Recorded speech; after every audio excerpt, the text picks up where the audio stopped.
স্বাগত আমার একটি নতুন ভিডিওতে। যারা মোটামুটি একটি ফেসবুক পেজ খুলতে পারেন, পরবর্তীতে কিভাবে সেট আপ করবেন এই বিষয়টি সম্পর্কে না জেনে থাকেন, তাহলে এই ভিডিওটি আপনার জন্য। আর যদি কিভাবে ফেসবুক পেজ খুলতে হয় এটি না জানেন, সেক্ষেত্রে আপনি আমাদের আগের ভিডিওটি দেখতে পারেন। আগের ভিডিওতে আমরা দেখেছি 2025 সালে নতুন নিয়মে কিভাবে আপনি একটি প্রফেশনাল ফেসবুক পেজ খুলবেন। এই ভিডিওটির মাধ্যমে দেখবো আমরা কিভাবে একটি ফেসবুক পেজকে সেট আপ করতে হয় কন্টেন্ট ক্রিয়েশনের জন্য এবং অন্যান্য যে আদার্স সাইটগুলো আছে সেগুলো ফলো আপ করার জন্য। যেমন আমরা বিভিন্ন ক্যাটাগরিতে ফেসবুক পেজ খুলতে পারি, যেমন ব্যবসা করার জন্য আমরা ফেসবুক পেজ খুলতে পারি, বিজনেস ফেসবুক পেজ, এবং কন্টেন্ট ক্রিয়েশনের জন্য আমরা ফেসবুক পেজ খুলতে পারি, ডিজিটাল কন্টেন্ট ক্রিয়েটর, এবং অন্যান্য যে কোম্পানি আছে সেগুলোর জন্য আমরা আলাদা আলাদা সেকশনে বা ক্যাটাগরিতে ফেসবুক পেজ খুলতে পারি। আমরা মূলত এখানে ফলো আপ করবো কিভাবে আপনারা কন্টেন্ট ক্রিয়েশন করার জন্য ফেসবুক পেজ সেট আপ করবেন, সে বিষয়টি আমরা এখানে দেখবো।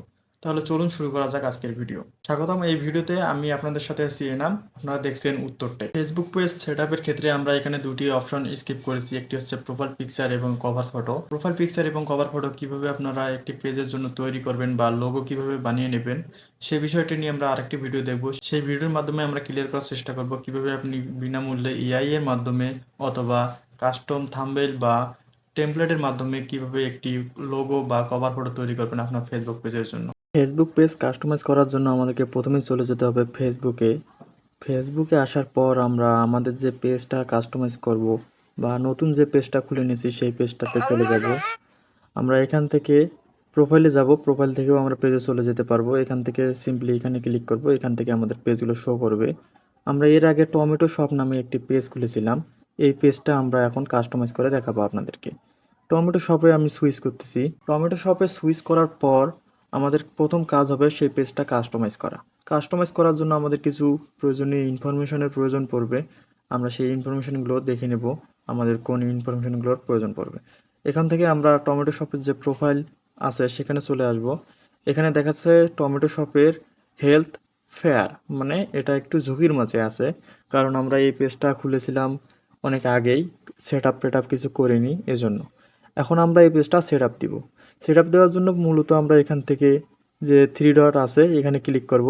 ক্লিক করার পর এখান থেকে এডিট, এখান থেকেও সেট আপ করতে পারবো বা অন্যভাবেও সেট আপ করা যায়। আমরা জাস্ট সিম্পলি এই ওয়েটাই ফলো করব। এখান থেকে এডিটে চলে যাব। এডিটে চলে যাওয়ার পর আমাদেরকে এখান থেকে একটা প্রোফাইল পিকচার, একটা অ্যাভাটার ক্রিয়েট করতে বলতেছে এবং নিচে কভার ফটো আছে। আমরা এখান থেকে যে তিনটা অপশন আছে এই তিনটাই স্কিপ করব, কারণ যদি প্রোফাইল পিকচার এবং কভার ফটো আপলোড করতে যাই, কিভাবে আপনি একটি ইউনিক কভার ফটো বা প্রোফাইল পিকচার আপলোড করবেন এই নিয়ে একটি ভিডিও দিলে ভিডিওটির লেন্থ অনেক বড় হয়ে যাবে, আমরা আলাদা একটি ভিডিও করব। এখন এখান থেকে সিম্পলি আমরা বায়ো যে অপশনটা আছে এখানে একটা স্লোগান, আমাদের শপের স্লোগান দিয়ে দেব।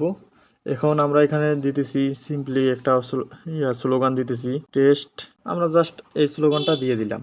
আপনারা এখানে আপনাদের শপের ক্যাটাগরি অনুযায়ী একটা ভালো স্লোগান দিয়ে দিবেন। দেওয়ার পর আপনারা যদি ব্যাক করেন এখানে দেখতে পারবেন যে বায়োটা শো করবে, আর নিচের দিকে আসলে দেখতে পারবেন যে ডিটেলসে অনেকগুলো কলাম আছে যেগুলো আমরা এডিট করব। এডিট করার জন্য এডিটে চাপ দিব। এখানে এডিটে ক্লিক করার পর দেখতে পারবেন যে পেজটা একটু লোড হবে। এখানে লোড হওয়ার পর আপনি প্রথমে যে অপশনটা দেখতে পারবেন সেই অপশনটা হচ্ছে ক্যাটাগরি। আপনি আপনার পেজের যে ক্যাটাগরি আছে সেই ক্যাটাগরিটা এখান থেকে সিলেক্ট করবেন।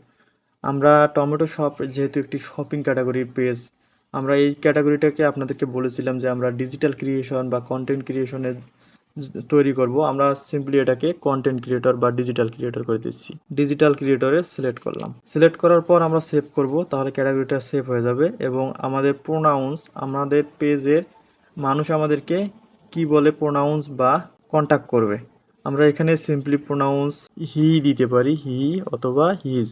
এর নিচে শো করতেছে, এখান থেকে আপনি দিতে পারবেন হি। আমরা হি দিলাম, সিম্পলি হি দিলাম। এটা সিলেক্ট করে দিলে এটা হচ্ছে আমাদের প্রোফাইলে শো করবে।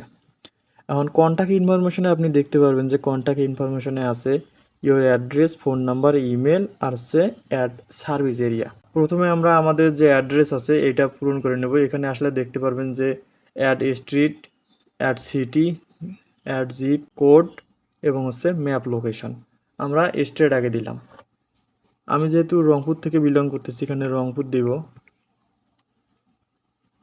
রংপুর দিয়ে সেভ, তারপর এখানে সিটি দেব রংপুর, রংপুর ডিভিশন। এই ইনফরমেশনগুলো আপনি যদি বিজনেস পেজ করতে যান সেক্ষেত্রে অনেকটা ম্যাটার করে, আর আপনি যদি এমনিতেই কোনো কন্টেন্ট ক্রিয়েশনের জন্য পেজ করেন, সেক্ষেত্রে এই ইনফরমেশনগুলো অতটা ভেরি করে না। এখানে আমরা দিতেছি 5450, আমাদের যে জিপ কোডটা আছে, জিপ কোডটা দিয়ে দিলাম। পোস্ট অফিসের জিপ কোড হয়, এই জিপ কোডটা এখানে দিয়ে দিবেন। আর এখানে লোকেশন আপনি চাইলে অ্যাড করতেও পারেন বা এমনিতেই ক্লিক করে রেখে দিতে পারেন। এখান থেকে সেভ করার মাধ্যমে দেখতে পারবেন যে এইটা আমাদের সেভ হয়ে গেছে। সেভ হয়ে যাওয়ার পর আপনি এখান থেকে বেসিক ইনফরমেশন আছে, এই বেসিক ইনফরমেশনগুলোতে আপনি আলাদা করে অ্যাড করতে পারেন যে আপনার পেজটা কখন থেকে কখন পর্যন্ত অনলাইনে থাকে এবং এই পেজের প্রাইস রেঞ্জ কীরকম, এক্সপেন্সিভ বা ভেরি এক্সপেন্সিভ কিনা। আবার হচ্ছে আপনি এখান থেকে কি কি সার্ভিস দেন সেই সার্ভিসগুলোও অ্যাড করতে পারবেন। যেহেতু আমাদের এই পেজটা কন্টেন্ট ক্রিয়েশনের জন্য, সেক্ষেত্রে এই ইনফরমেশনগুলো অতটা ভেরি করে না। এখান থেকে আমরা জাস্ট সেভ করে দিব। সেভ করে দেওয়ার পর এখানে দেখতে পারবেন যে অনেকগুলো ইনফরমেশন চলে এসেছে। এখান থেকে আমরা আরও ইনফরমেশন চাইলে অ্যাড করতে পারবো। ফোন নাম্বার, ইমেল, এগুলো অতটা ইম্পর্টেন্ট না যে অ্যাড করতে হবে। এখান থেকে সবথেকে গুরুত্বপূর্ণ যে ইনফরমেশনটা, সেটা হচ্ছে লিঙ্কস। আমরা এখান থেকে আমাদের যে সোশ্যাল মিডিয়া বা কন্টেন্ট ক্রিয়েশনের জন্য আলাদা যে প্ল্যাটফর্মগুলো ব্যবহার করি, যেমন ইউটিউব, ইনস্টাগ্রাম, আমাদের ফেসবুক প্রোফাইল, এগুলো আমরা এখান থেকে কানেক্ট করতে পারবো। লিঙ্কসে ক্লিক করার পর আপনি দেখতে পারবেন যে সিম্পলি এখানে এমন একটা ড্যাশবোর্ড চলে আসবে। এখান থেকে অ্যাড সোশ্যাল মিডিয়া, এখান থেকে আমরা প্ল্যাটফর্ম সিলেক্ট করব ইউটিউব সিলেক্ট করার পর আমরা এখানে জাস্ট ইউটিউবের ইউজার নেমটা দিয়ে সেভ করলেই হয়ে যাবে। এখানে আমরা ইউটিউবের ইউজার নেমটা দিচ্ছি। দেওয়ার পর যদি আমরা অ্যাড ওয়েবসাইটে ক্লিক করি, তাহলে আমরা নতুন করে একটা ওয়েবসাইটের লিঙ্কও এখানে দিয়ে দিতে পারবো। আমরা সিম্পলি এখানে একটা ওয়েবসাইটেও অ্যাড করে নিতেছি। এখন আমরা যদি এইটা সেভ করতে চাই, অটোমেটিক সেভ হয়ে গেছে। আমরা যদি ব্যাক করি এবং সেভ চেঞ্জে ক্লিক করি, তাহলে অটোমেটিক সেভ হয়ে গেছে। দেখেন এখান থেকে উত্তর টেকের যে ইউটিউবটা চলে এসেছে এবং আপনি যদি পরবর্তীতে দেখেন, সেক্ষেত্রে দেখতে পারবেন যে আমাদের ওয়েবসাইটটাও চলে এসেছে। এখান থেকে আপনার পেজ বা আপনার সম্পর্কে কোনো ইনফরমেশন যদি কাস্টমাইজ করতে চান, সেক্ষেত্রে আপনি এখানে ক্লিক করতে পারেন। এখানে ক্লিক করলে দেখবেন যে আবার সেই আগের ড্যাশবোর্ডগুলো চলে এসেছে, কিন্তু এখানে আবার একটু মেনুগুলো সাজানো গোছানোভাবে আছে। এখান থেকে আপনি ওয়ার্ক এক্সপিরিয়েন্স, আপনি যদি কোথাও কাজ করেন সেটা অ্যাড করতে পারবেন। এডুকেশনাল লেভেলগুলো অ্যাড করতে পারবেন। আপনার বাসা বা কোথা থেকে বিলং করতেছেন সেটা অ্যাড করতে পারবেন এবং বেসিক ইনফরমেশনে আরও অনেক অনেক তথ্য অ্যাড করতে পারবেন। এবং এরপরে আপনি যে পেজের ট্রান্সপারেন্সি আছে, পেজের আইডি এবং কত তারিখে পেজ খুলছেন, পেজের অ্যাডমিনে কে কে আছে, এগুলো দেখাবে এখানে। আর এখানে পেজের যে নাম আছে সেগুলো অ্যাড করতে পারবেন। Family member, live event, music, এগুলো অ্যাড করে নিতে পারবেন। আপনি এগুলো আপনার পছন্দ মতো অ্যাড করে নেবেন। এই সেটআপগুলো হয়ে যাওয়ার পর আপনার যে গুরুত্বপূর্ণ সেটআপটা আমরা স্কিপ করে এসেছি, সেটা হচ্ছে আপনার পেজের ভিজিবিলিটি। আপনার পেজটা কে কে দেখতে পারবে, আপনার পেজের কন্টেন্টগুলো কার কার কাছে পৌঁছাবে, এই পারমিশনগুলো চেক করে নেওয়া। এজন্য আমরা সিম্পলি চলে যাব সেটিংসে আসার পর এখানে সার্চ করব পাবলিক পোস্ট লিখে আমরা সার্চ করব। পাবলিক পোস্ট লিখে সার্চ করার পর এখানে দেখতে পারবো বিভিন্ন রকম পারমিশন এসেছে, যেমন পাবলিক পেজ ইনফরমেশন। এখানে পেজের ইনফরমেশনগুলো আমরা পাবলিক করে রেখেছি। পেজের পোস্ট নোটিফিকেশন পাবলিক করে রেখেছি। আপনারা এখানে যে ইনফরমেশনগুলো দেখতে পাচ্ছেন, এই ইনফরমেশনগুলো কাস্টমভাবে দেয়া ছিল। আর এখানে চেঞ্জ করার মতো কিছু ইনফরমেশন থাকে আমরা যেগুলোকে এক্সট্রাভাবে কাস্টমাইজ করতে চাই। যেমন আপনার যে কমেন্ট আছে, সেই কমেন্টগুলো যদি কেউ হার্মফুল কমেন্ট করে বা গালিগালাজ করে, সেগুলো আপনি এখান থেকে ফিল্টারের মাধ্যমে তার কমেন্টগুলো হাইড করে দিতে পারবেন। আরও অন্যান্য যে সেটিংসগুলো আছে, সেগুলো আমরা পরবর্তীতে গুরুত্বপূর্ণ টপিকের সাথে আলোচনা করব, আলাদা আলাদা সেপারেট একটা ভিডিওর মাধ্যমে দেখিয়ে দিব। আমাদের এই ভিডিওগুলো যদি আপনার ভালো লাগে থাকে, তাহলে অবশ্যই আমাদের ভিডিওটিতে একটি লাইক করবেন এবং আপনার যদি কোনো মন্তব্য থাকে তাহলে আপনি কমেন্ট বক্সে জানাতে পারেন। ধন্যবাদ। পরবর্তী ভিডিও দেখার আমন্ত্রণ জানিয়ে এখানে ভিডিওটি শেষ করছি।